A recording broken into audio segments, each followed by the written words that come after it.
હવે કે ભાજપના નેતા ખેડૂતનું નામ ન લે તો સારી વાત છે કે અમે ખેડૂતના હામી છીએ એવું ન લે, નહીં તો આ ખેડૂતોને હવે બધાને ખબર પડી કે તમે કોણ છો. આંદોલનમાં તો એવું છે, ખોટી સરકાર છે, ખોટા નેતા છે, એમાં ક્યાં રિઝલ્ટ આવવાની વાત જ છે.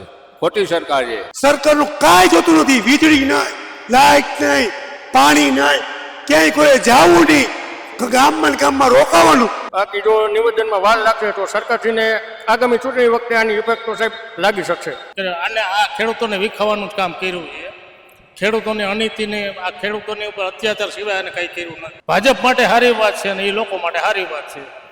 નહીંતર 2027 ની અંદર આને ઘર ભેગું થવાનું છે. જેમ કોરોનાના જંતુ ફેલાણા હતા ને એમાં ખેડૂતોના જંતુ ફેલાવાના છે આખા ગુજરાતની અંદર, અને આ ભાજપને ભગાડીને આ શાંત થવાના છે. એ બધું સરકારની જવાબદારી. આપણે શું કામ બે સરકારને મત દઈ?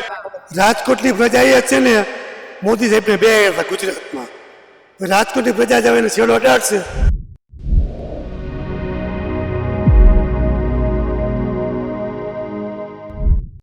રસિકભાઈ પોપટભાઈ રામ. રસિકભાઈ પોપટભાઈ પાટીદાર. સરદાર વલ્લભભાઈ પટેલની મૂર્તિ છે, લોહ પુરુષ છે, અને ખૂબ જ ગુજરાતની ધરતી ઉપરથી તેમણે ડંકો વગાડ્યો છે. શું કહેશો? ખેડૂતો ખાસા સમયથી આંદોલન કરી રહ્યા છે, શું લાગે છે આપને? ફરીથી સરદાર દરેક પટેલોની અંદર જાગ્યો છે? એ તો જાગ્યો છે, પણ આ નેતાની અંદર જે આનો એક ગુણ આવી જાય ને, એક ગુણ જો સરદાર પટેલ નો આવી જાય ને, કયો સરદાર પટેલ નો કયો ગુણ એવો? આપ તો પટેલ છે. હે, સરદાર પટેલ ની અંદર અંગ્રેજોને ભગાડવાની અંદર જે એને કર્યું હતું કાર્ય, એક રાજા રજવાડાઓ એક કર્યા, રાજા રજવાડાઓ એક કર્યા, અને આ ખેડૂતોને વિખાવાનું જ કામ કર્યું છે. ખેડૂતોની અનીતિને આ ખેડૂતોની ઉપર અત્યાચાર સિવાય એને કઈ કર્યું નથી. જેમ કોરોનાના જંતુ ફેલાણા હતા ને એમાં ખેડૂતોના જંતુ ફેલાવાના છે આખા ગુજરાતની અંદર, અને આ ભાજપને ભગાડીને આ શાંત થવાના છે. પણ ખાસા સમયથી લાંબુ આંદોલન ચાલી રહ્યું છે, હજી કોઈ નિર્ણય નથી આવ્યો, શું કહેશો? નિર્ણય લેવામાં તો છે ને, આ એકવાર તો એવું છે કે આ ખેડૂતો થાકી જાય, પણ આ થાકે એવી કોમ છે નહીં હવે. હા, હવે આ થાકશે નહીં, અને હવે તો આ ઘાટનું ઉગ્ર બનતું જાય. હા, વધારે ઉગ્ર બનાવશું, નહીં બન્યું હોય તો બનાવવાનું. એક લોહ પુરુષ ની તાકાત કહેવાય એમ સરદાર પટેલ. તો શું લાગે છે આપને હવે? કારણ કે ઘણા અધિકારીઓ પણ આવ્યા સરકાર તરફથી, વાટાઘાટો ચાલી રહી છે, પણ કોઈ નિર્ણાયક નથી આવ્યું. સરકાર કહી રહી છે કે જલ્દી આનું સમાધાન લાવવામાં આવશે. સમાધાન તો લેવે એવું હમણાં આજે હાલ પૂરતું તો દેખાતું નથી, પણ છતાંય જો વહેલામાં વહેલી તકે લેવે તો સારી વાત છે. ભાજપ માટે સારી વાત છે અને એ લોકો માટે સારી વાત છે. નહીંતર 2027 ની અંદર આને ઘર ભેગું થવાનું છે. આ એક જ વિધાનસભા થશે કે પછી આ એક જ વિધાનસભા ની અંદર ભાજપને ઘર ભેગું? મજબૂત નેતા આમ તમારા જે કહેવાય છે, વિરોધ પક્ષનો ગમે નેતાને અમે ચૂંટી લેવું. બાકી આ કાંતિભાઈ અમૃતિયા એક મજબૂત નેતા, ખાસા સમયથી લોંગ ટાઈમ થી જીતી આવી રહ્યા, બનાવી દે છે ભાજપ વાળા, બધાને બકરા બનાવી દે. એના પક્ષમાં જોડાઈ જાય એટલે જેલમાં નાખી દે. ના, પણ એમના ભાઈ તો મક્કમથી લડી રહ્યા છે. આ ભાઈને બોલવું જોઈએ ને.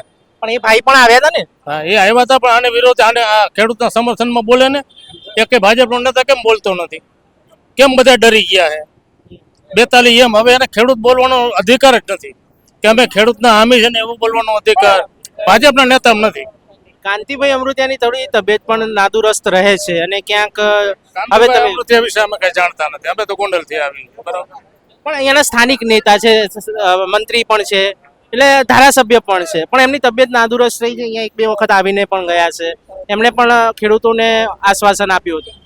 હવે કે ભાજપના નેતા ખેડૂતનું નામ ન લે તો સારી વાત છે કે અમે ખેડૂતના હામી છીએ એવું ન લે, નહીં તો આ ખેડૂતોને હવે બધાને ખબર પડી કે તમે કોણ છો. શું કહેશો? શું નામ છે આપનું? તો આપણી જગપરની ધરતી ઉપર આપણી ન્યૂઝનું સ્વાગત છે. અમે જ્યારથી આંદોલન ચાલી રહ્યું છે ત્યારથી અમે આ કવરેજ કરી રહ્યા છે, અને દરેક અવાજ ખેડૂતોનો સરકાર સુધી પહોંચાડવાની અમારી ગુજરાત પ્લસની પૂરેપૂરી ટીમ, એડિટરથી લઈને કેમેરામેનથી લઈને તમામ ટીમો અમારી બેક ઓફિસમાં પણ સરકાર સુધી અવાજ પહોંચાડવાની પૂરી મહેનત કરી રહી છે. 100% તમારું સત્ય છે, પણ સરકારને ખબર જ છે ને 15 દિવસથી તો આ આંદોલન ચાલુ છે, બરોબર. તો હવે અમારી ખેડૂતની એક જ ડિમાન્ડ છે કે વહેલી તકે બને ત્યાં લગી, કારણ કે આ લોકો બધા હેરાન તો થાય છે. એકવાર સ્વયંભૂ ખેડૂતો 400-500 કિલોમીટર થઈ આવે છે, પ્લસ સિઝન છે અત્યારે, બરોબર, ખેડૂતોની ઓલરેડી. ખેડૂતો પોતાનો કામ ધંધો પોતાનો બિઝનેસ મૂકીને બરોબર નાના નાના છોકરા મૂકીને બહેનો અથવા ભાઈઓ ટોટલી અહીંયા છાવણીએ આ તો આજે થોડુંક ઓછું પબ્લિક આજની રાતે અથવા કાલની રાતે તમે આવો એટલે બધા રોડ રસ્તા ચક્કાજામ થઈ જાય અને સ્વયંભૂ ખેડૂત એની રીતે જ આવે પોતાના ખર્ચે આવે બરોબર એટલે સરકારને વહેલી તકે જો આ નિર્ણય આપે તો સરકારશ્રીને આપણી મોટી વિનંતી છે બરોબર બાકી જો નિવેદનમાં વાર લાગશે તો સરકારશ્રીને આગામી ચૂંટણી વખતે આની ઇફેક્ટ તો સાહેબ લાગી શકશે એ 100%ની વસ્તુ છે ક્યાંક રાજકીય રોટલા શેકાઈ ગયા એવું લાગે છે આપને? ના અહીંયા તો હજી હાલની તારીખમાં એવું કોઈ પ્રોબ્લેમ થયો જ નથી કારણ કે અહીંયા એક એલાન જ છે કે કોઈ રાજકીય પક્ષ કોઈ પણ હોય અહીંયા જો સૂચના જ લખેલી છે અહીંયા કોઈ આવવાનું જ નથી બરોબર પહેલા નંબર જે રીતે રેલી યોજાઈ ખેડૂતોને લઈને ગાંધીનગર જવાનું કહીને કોંગ્રેસની સભામાં લઈ ગયા અને ઘણા બધા નેતાઓ પણ આવ્યા તો શું લાગે છે એમાં તો એ જે આગળ બનાવ બન્યો હોય ત્યાર પછી તો હવે કમિટીએ નક્કી કરી લીધું હોય બરોબર કે હવે પછી કોઈ પણ એટલી બધા ખેડૂતો આવ્યા 400 કિલોમીટર સમગ્ર ગુજરાતમાંથી આવ્યા હતા ને ગાંધીનગર જવાનું કહીને સભામાં લઈ ગયા. એ ખેડૂતને ખબર નથી કારણ કે ખેડૂતને અંધારામાં રાખ્યા એ લોકોએ જે પણ બનાવવું હોય બરોબર ત્યારે અમે અહીંયા નહોતા ગયા એટલે એ આગળની આપણને કોઈ ખબર નથી એટલે એ લોકો પાછા અવતર્યા પછી અહીંયા છાવણીનું આયોજન કર્યું પણ ત્યારના અહીંયા છાવણી મોકૂફ રાખી આજની તારીખ સુધીમાં સાહેબ. તો કોઈ આવ્યા છે સરકાર તરફથી કોઈ અધિકારીઓ કે વાટાઘાટો કરવા કોઈ આવ્યું છે કોઈ ચર્ચા થઈ છે કોઈ મુદ્દે? ચર્ચા થઈ હતી પણ અહીંયા જે અમારે લીગલી કાયદેસર જે હકના મુદ્દા છે ખેડૂતના બરોબર એ અમારે લેખિતમાં જોઈએ છે બસ એ તો કારણ કે આ તો ભાઈ સરકાર છે બરોબર અને ખેડૂતની તો માંગ છે કાયદેસરની માંગ છે એ પૂરી કરે બસ એ જ વિનંતી છે. હાઈકોર્ટે નિર્ણય આપી દીધો છે સ્ટે લાવી દીધો છે અને હાઈકોર્ટે પણ કીધું છે કે ખેડૂતો સાથે પહેલા ચર્ચા કરવામાં આવે અને જે બી છે તેનું વચ્ચે હા બસ અમારે સંમતિ અને આ જે અમારા જે પોઈન્ટ છે એ અમને કાયદેસર લીગલી અમારું વળતર છે અમારી જમીન કપાય છે બરોબર એનું લીગલી અમને જે મળી જાય ખેડૂતોની એ જ એક માગે બાકી કોઈ બીજો વિરોધ નથી એવો મોટો ખેડૂતોનો અને ખેડૂત એનું હકનું જ માગે છે બરોબર ખોટો વિરોધ તો ખેડૂત કરતો નથી એ તો લીગલી દુનિયા પણ જાણે જ છે ને કરી શકે છે તંત્ર પણ કરી શકે છે અધિકારીઓ પણ કરી શકે છે કેમ ખામી લાગે છે સિસ્ટમમાં? મને તો આમાં એવું લાગે છે કે સરકાર રહીને આ કંપનીના માલિક અદાણી અંબાણીથી દબાયેલી હોય એવું મને જરાક જણાય છે. નકર સરકાર એટલે જ્યારે એને નિર્ણય લેવો હોય ને નોટબંધીનો નિર્ણય કેમ રાતે લઈ શકા આમાં કેમ ન લઈ શકે? નિર્ણય ગમે ત્યારે રાતે 12 વાગે લઈ શકે સરકાર એટલે એના ઉપરથી એવું જાણવા મળે છે કે કાંઈક સરકાર ક્યાંક દબાયેલી છે. નકર આ ખેડૂતની બેહારેલી સરકાર ગુજરાતની જનતાએ બેહારેલી સરકાર અને એના કર્મચારીઓ તમામ નોકરિયાતો કોના નોકર કહેવાય? પબ્લિકના. કોનું રાખવું જોઈએ કોનું કામ કરવું જોઈએ જેમ પબ્લિક કહે એમ કામ કરવું જોઈએ. સરકારને લાગે છે અધિકારીઓ સમગ્ર ગુજરાતની અંદર દરેક ડિપાર્ટમેન્ટની અંદર એક સડો છે જે અધિકારીઓ પબ્લિકને ગાંઠતા જ નથી તેમનો અવાજ સરકાર સુધી પહોંચાડતા. પણ એ અધિકારીઓ સરકાર સુધી પહોંચાડે તો એનું કાંઈ ન આવે હાથમાં. ક્યાંથી પહોંચાડે અધિકારીઓ? અત્યારે છે પ્રશ્ન અત્યારે હાલ લાઈવમાં પ્રશ્ન છે વીજળીના. આ જ્યોતિ લાઈન છે અત્યારે હાલમાં અમારા ગામ ઘાટીલામાં લાઈટ નથી અત્યારે કેટલા વર્ષથી નથી આ ચાલુ. બજેટ તો પાસ થઈ જાય છે કરોડો રૂપિયાના બજેટો પાસ થાય છે તો સુવિધા કેમ નહીં? તો સરકારને પણ ખાતરી કરવી જોઈએ ને કે આપણા નીચેના અધિકારીઓ શું કરે છે. ઓફિસમાં એસીમાં બેહી રહે કે પછી એના કામકાજ ચાલુ રાખે છે એ બધું સરકારની જવાબદારી. આપણે શું કામ બેહી સરકારને મત દઈને? આપણે ધ્યાન રાખવાનું પ્રજાના કામ કરવા માટે તો સરકારને જોઈતી છે તો એની જવાબદારી આવે તો કેમ કામ ન થાય? એને કરવું હોય ત્યારે પટ્ટીને આ નિર્ણય કેમ આપી દીધો અદાણીને થાંભલા નાખી દો એમ? તો કેમ ગુજરાતની પ્રજાના ખેડૂતના પ્રશ્ન નથી ઉકેલમાં આવતા જલ્દી? બસ મારું એટલું કહેવું. શું કહેશો કાકા આપ જે રીતે અત્યારે હાલમાં આંદોલન ચાલી રહ્યું છે ક્યાંથી આવ્યા છો? પહેલા તો ગોંડલથી આવ્યા છો. ગોંડલના ગાંઠિયા બહુ વખણાય. હવે કાકા તો મજા આવી ગયા ગાંઠિયા અને મરચાની લિજ્જત માણીશું. રાજકોટની પ્રજા એ છે ને મોદી સાહેબને બે હતા ગુજરાતમાં. રાજકોટની પ્રજા જ એને છેડો અડાડશે. અત્યારે સરકાર સૂતેલી છે એને આ કાન નાક કાંઈ છે નહીં. અધિકારીનું રાજ ચાલે છે તંત્રનું કોઈનું કંઈ હાલતું જ નથી. એના પ્રધાનો હોય ગમે હોય કોઈનું કંઈ માનતા જ નથી. લોકશાહી જેવું છે જ નહીં. કેમ માનતા કેમ નથી? શું કારણ રહ્યું? ક્યાં સિસ્ટમમાં ખામી? માનતાનું કારણ ભ્રષ્ટાચાર. હવણી કરે હપ્તા પૂછે છે. શુદ્ધ ગુજરાતીમાં પૈસા મળે છે, હપ્તા હોય કોણ બોલે? પૂંછડી દબાયેલી જ છે. પૂંછડી દબાયેલી હોય તો આગળ જઈએ કે કોઈ? સીધી જ વાત છે.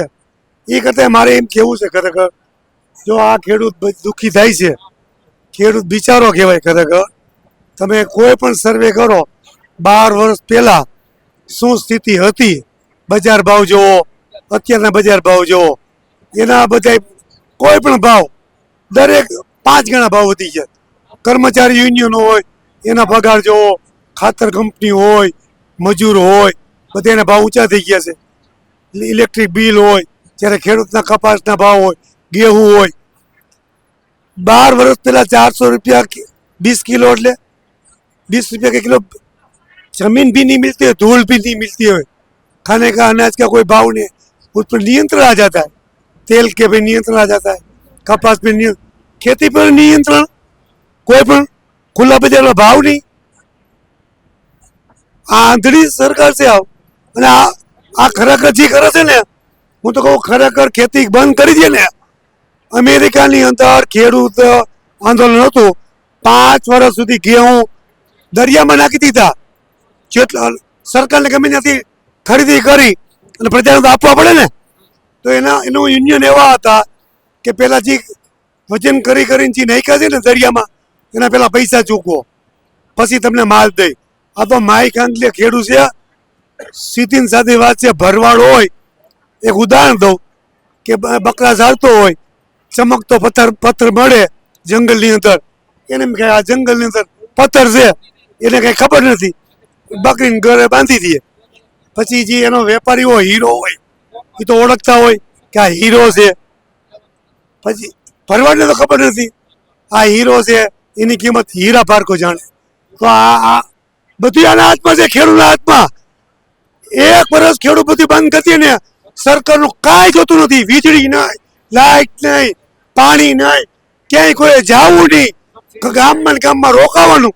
જેટલું જો સરકાર નથી જોતી લાઇટ, સૂર્ય ભગવાનનો આવે લાઇટ મળે, નથી જોતી લીપ, નથી જોતી પંખા, જેટલું થાય એટલું વાવે, કુદરતી ચીજ થાય. વાવણી ક્યાંથી થાય જ્યારે પાણી જ ના હોય? તમે પાણીની વાત કરી, કુદરત દે, જાહેર બાજરા કુદરત છે ને, એટલું તો બધાને તક છે. પણ અમુક ખેડૂતો એવા પણ છે જે સંગ્રહ નથી કરી શકતા પાણી. એ ક્યાંથી? અમુક ખેડૂતો જોડે બોર હોય, બોર વાળી જગ્યા. મારું કહેવાનું એમ છે, અરજ પરત મારીને 2 ભેંસ દૂધે છે, આની ને કાંઈ નથી, તો હું એને દૂધ દઉં, એ મને અનાજ દે.